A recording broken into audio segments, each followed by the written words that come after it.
Hi అండి, welcome to our channel Andhra కుట్టి. నేను ఇవాళ మా ఇంట్లో మా పుట్టింట్లో నేను చిన్నప్పుడు ఆడుకున్న మా వేప చెట్టు కిందనే పడుకొని ఈ వీడియో షూట్ చేస్తున్నాను.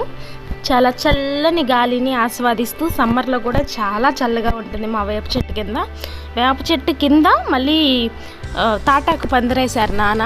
అంటే చెట్టు మరీ చిక్కగా ఉండదు, మాది కొంచెం పలుచగా ఉంటుంది కాబట్టి దాని కింద ఎండ పొడొస్తుంది అని మళ్ళీ తాటాకు పందిరేశారు. సో కింద అయితే చాలా చల్లగా ఉంటుంది. ఇంత ఆహ్లాదకరమైన వాతావరణాన్ని సిటీలలో లక్షలు పోసినా కొనలేం కదండి.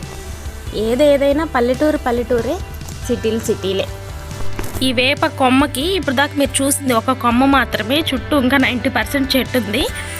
ఆ వేప కొమ్మకి ఉయ్యాలు కట్టారు నాన్న చెక్క ఉంటే ఇంట్లో అది డ్రిప్ వైర్ పెట్టి ఒక ఉయ్యాలు కట్టారు. ఇది లాస్ట్ ఇయర్ సమ్మర్లో కట్టారు ఈ ఉయ్యాల. ఇది పెద్దలకి. ఇప్పుడు దాకా ఈ మంచంలో నేను పడుకొని షూట్ చేశాను అనమాట వీడియో మొత్తం. ఉదయం 10:30 అయింది ఇప్పుడు షూట్ చేసే టైం వచ్చేసి. అలాగే పందిరికి సిరికి ఒక ఉయ్యాలు కట్టారు, వేప చెట్టుకి పెద్దాళ్ళకి కట్టారు, పందిరికేమో సిరికి కట్టారు ఉయ్యాల. సిరి పడుకొని నిద్రపోతుంది చల్లటి గాలికి. ఫ్రెండ్స్, ఈ వీడియో కనుక మీకు నచ్చినట్లయితే వీడియో లైక్ చేయండి, షేర్ చేయండి. అలాగే నా ఛానల్ని సబ్స్క్రైబ్ చేసుకొని పక్కనే ఉన్న బెల్ ఐకాన్ని క్లిక్ చేయండి.